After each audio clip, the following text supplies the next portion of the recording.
اعوذ باللہ من الشیطان الرجیم بسم اللہ الرحمن الرحیم لا الہ الا اللہ وحدہ لا شریک لہ لہ الملک و لہ الحمد وہو علی کل شیء قدیر۔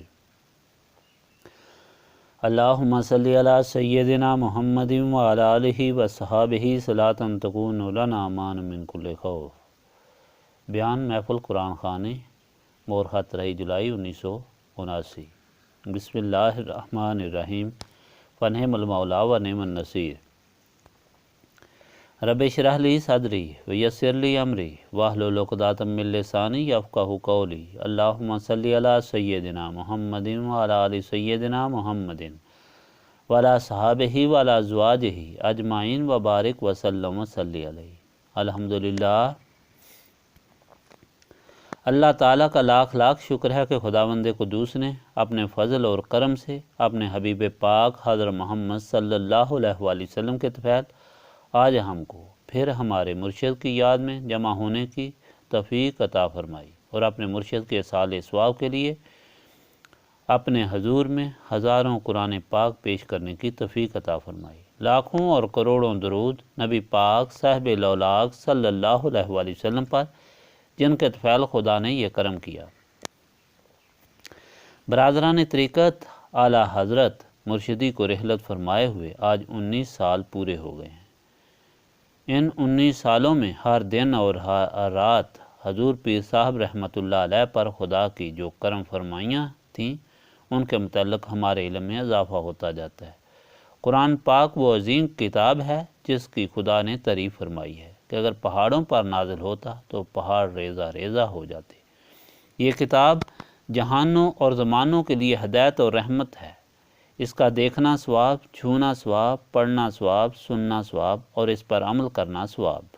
سبحان اللہ، اپنے مرشد کی شان کا اندازہ لگائیں کہ کتنی بڑی تعداد میں قرآن پاک حضور کے لیے پڑھے جاتے ہیں۔ جہاں تک میرا علم ہے، میں نے یہ شان کسی کی نہیں دیکھی۔ یہ خدا کا فضل اور کرم ہے کہ اللہ نے اپنے اتنے پیارے محبوب کے ساتھ ہماری وابستگی کی اور ہمارا ذریعہ نجات اور شفاعت حضور کو بنایا۔ خدا کا لاکھ لاکھ شکر ہے۔ برادران طریقت، یہ درست ہے کہ ہم اور آپ خدا کے فضل سے اپنی محبت کا اظہار اسی طریقے پر کرتے ہیں، مگر ہمیں یاد رکھنا چاہیے کہ حضرت پیر صاحب رحمۃ اللہ علیہ کی محبت کی تکمیل اسی صورت میں ہو سکتی ہے کہ ہم اپنے آپ کو حضور پیر صاحب رحمۃ اللہ علیہ کی تعلیم سے آگاہ رکھیں اور اس پر عمل پیرا رہیں۔ اس غرض سے حضور پیر صاحب رحمۃ اللہ علیہ کے ملفوظات آپ کے سامنے وقتاً فوقتاً پیش کیے جاتے ہیں اور انشاءاللہ جلد ہی تحریری صورت میں آپ کے سامنے آ جائیں گے۔ حضرت پیر صاحب رحمۃ اللہ علیہ نے فرمایا کہ بیعت 3 قسم کی ہوتی ہے۔ ایک بیعت کفر ہے، گناہ کبیرہ ہے، دوسری بیعت لغو ہے، تیسری بیعت سنت جو فرض بھی ہے۔ جو بیعت اس غرض کے لیے ہو کہ اس میں خدا کی خوشنودی مقصود نہ ہو، پیر اور مرید دونوں نفس کی خواہش اور مقصد کے لیے، نفس کی عزت کے لیے بیعت ہوں یا بیعت کریں تو یہ کفر ہے، گناہ ہے، خدا سے اپنے آپ کو عملاً دور ہٹانے کا عہد ہے، اور یہ کئی قسم کی ہو سکتی ہے، مسلم اور غیر مسلم کی بھی، جس کی تفصیل بھی ہے۔ دوسری بیعت جو بغیر کسی مطلب سمجھے کی جائے لغو ہے، نہ پیر کا کوئی مقصد ہے نہ مرید کا کوئی مقصد۔ پیر بیعت کر رہا ہے کیونکہ مرید بیعت کے لیے آ گیا ہے، اور مرید بیعت ہو گیا ہے کیونکہ اس نے رواج دیکھا ہے۔ یہ بیعت بے معنی اور لغو ہے۔ لیکن وہ بیعت جو خدا کا راستہ سیکھنے کے لیے ہے، وہ بیعت جو دنیا سے ہٹ کر خدا سے عہد کرنے والی ہے، وہ بیعت جو اپنی خواہشات خدا کے راستے پر قربان کرنے والی ہے، خدا کے راستے پر مٹنے والی ہے، سنت ہے۔ کیونکہ حضور نبی پاک صلی اللہ علیہ وآلہ وسلم کے ہاتھ مبارک پر صحابہ کرام نے خدا کی غلامی کا عہد کیا، گناہوں سے توبہ کی، اپنی خواہشات کو چھوڑ کر خدا کے ہو گئے اور خدا تک پہنچ گئے۔ یہی بیعت جس کے متعلق خدا نے حکم دیا ہے کہ خدا کے راستے میں وسیلہ پکڑو اور محبت کرو تاکہ نجات حاصل کرو، اور ان لوگوں کی تابعداری اختیار کرو جو خدا کے ہو گئے، جنہوں نے خدا کی طرف رجوع کیا۔ اس طرح یہ فرض بھی ہوتی ہے۔ برادران طریقت، حضرت پیر صاحب رحمۃ اللہ علیہ کی اس تعلیم کو سمجھنے کے بعد ہمیں دوسری بیعتوں سے توبہ کر کے اس بیعت پر قائم ہونا چاہیے جو سنت ہے، جو فرض ہے، یعنی آپ سب کو یہ معلوم ہونا چاہیے، یہ عقیدہ ہونا چاہیے اور اس پر عمل ہونا چاہیے کہ آپ نے اس سلسلہ میں شمولیت ہی اس لیے اختیار کی تھی کہ سنت رسولی صلی اللہ علیہ وآلہ وسلم حاصل ہو، یعنی آپ نے اپنے مرشد کے ہاتھ پر خدا کو حاضر ناظر جان کر یہ عہد کیا ہے کہ اے خدا، تیری طاقت اور تیری مدد سے تیرے بندے کے ہاتھ پر ان سب باتوں سے توبہ کرتا ہوں، بیزاری اور لا تعلقی کا اظہار کرتا ہوں جو تجھے ناپسند ہیں، اور آئندہ تیری غلامی اور تیری محبت اور تیری یاد میں زندگی گزارنے کا عہد کرتا ہوں۔ تو اگر آپ نے اس بیت کو سمجھ لیا ہے اور اس پر قائم ہو گئے ہیں تو خدا آپ کا ہو گیا۔ اس دولت دینی اور دنیا کے ملنے کے بعد باقی سب ہیچ اور فضول ہے۔